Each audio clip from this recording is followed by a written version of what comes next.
Cancer. Welcome to your June 2021 Astro Update. It's Raina here. This is the month where the sun goes into your sign. And this is a very powerful time for all of us because this is a solstice time, the sun going into a cardinal sign, just like with the fall and, I was going to say fall and winter, fall and spring, we have the equinoxes. So the summer and winter solstice are also times of the season changing and the sun going into a cardinal sign, namely yours. And leading up to that, we do have planets in Gemini. And Gemini is the sign right before yours. Hence, on the chart, this is going to be your 12th house. A general reading is for Cancer Sun and Rising people. Obviously, this is a general reading, and how this will impact your natal or solar chart depends upon your exact degree of sun or rising. So, in any case, Mercury is in play, retrograding as the month begins. Another thing that's in play too is that Mars is still in your sign. So you have these two things going on here. And of course, the sun at the beginning of June is always in Gemini too. So how many planets and things are in that 12th house? We got the sun in the 12th. We have Mercury retrograding in the 12th. Is that it? I think so. For some reason, I thought there was more than that. And of course, the transing North Node, that is also in your 12th house. And actually, that's an important one because the transing North Node is guiding you, whether you even realize it or not, or could be, I should say, could be guiding you, because how can I guarantee that? Nudging you, especially from the 12th house, which is can be a very subtle influence, in terms of really paying attention to the spiritual side of life. This could be as simple as seeing more symbolism in your daily life, seeing the interconnection between all things, and not just believing that things are just happening randomly. So, did I say Venus was in that house? I don't know if I did, actually. Yeah, there's another one that's in that house. So, Venus, the Sun, and the North Node. I might have already said that. So, on the 2nd, Venus goes into your sign. Now, when you have like the sun in the 12th house and some of these personal planets, you may be feeling this sense of hibernation, this sense of more quiet, reflective time. And like I said, it could be a very subtle thing where you're not consciously, trying to be a hermit, but this is the hermit's house, and you may just wind up in this season, and season meaning a week, not a week, but a month or 6 weeks or something like that of contemplation, more solitude, and that sort of thing. But on the 2nd of June, Venus goes into your sign. So it's in that first house, and that can influence you wanting to look perhaps a different way, improve your looks according to you. It can give you a pleasing manner that attracts to you good things. Venus is the attractor, and in the first house, this can be just in a general sense that people are drawn to you. And when people are drawn to you, they want to do nice things for you. And Venus is also associated with money. So in the first house, you gain through being you, just you being you, in whatever way it manifests. This could be like very open-ended. So it could just be a very nice transit for you that helps you if you're looking for a job, if you're looking for love and you're talking to someone and they form a favorable first impression of you. That's what the first house can provide. And with a Venus transit through there. On the 10th, we have a solar eclipse at 19 degrees of Gemini. Now, this is during the Mercury retrograde in Gemini as well. Actually, I didn't see what degree Mercury is at that time. Oh, well, that's really interesting. So, Mercury is right there. That's very interesting.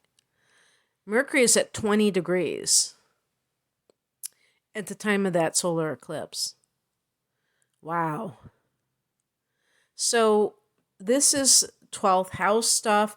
The 12th house can be very creative. So, you could have, like, if you are artistic, Cancer, and a lot of you are, you might just kind of say, oh, yeah, right, I do this or I do that, but you don't give it much importance in your life. So, this can be an aha moment coming from your 12th house in terms of some sort of realization about how you have been impeding your own success. Now, in terms of artistic talents and opportunities, this may be like based on an idea that you had in the past that you're kind of revisiting. But in general, having this review from this area, which is the area of past lives, can help you to link current behavior with the past and be able to move forward. Now, because a Mercury retrograde is occurring at the same time, and because this is a solar eclipse versus a typical new moon, it's going to be a little bit different. Eclipses can be more like revelations, but also a crisis point. And in this case, because it's in the 12th house, this could even be some sort of secret that is revealed, but everything is for your highest good, and it's not something to fear, but to actually welcome, to be able to put something finally to rest, because the 12th house is the final house. Even though it keeps going in a circle, it is about tying up loose ends, and this is like a solar eclipse, not a lunar eclipse, but in a sense it doesn't matter, because even if you are beginning something new that is connected to this house, there's a Mercury retrograde, so there's still things from the past that are coming in, including people, maybe even past lives, people turning up in your reality that you've never met before, but they feel awfully familiar, and having these kind of faded connections with people, but also going over old ground and how it connects to current patterns.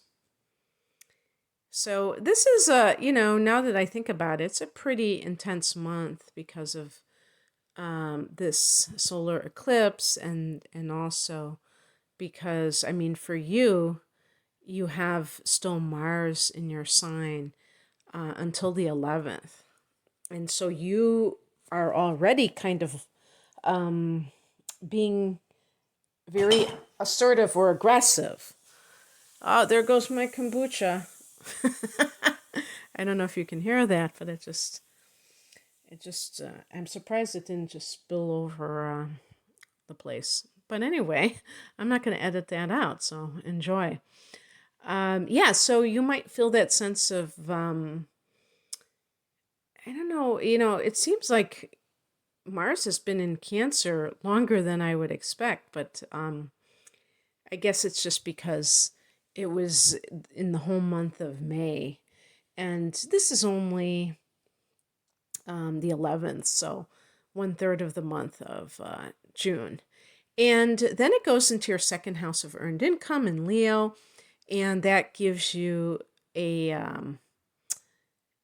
that gives you some drive to make money, hustling for money, a sense of urgency is how I always put it. And it doesn't mean that you even need the money desperately. It could mean simply that you have a goal in mind.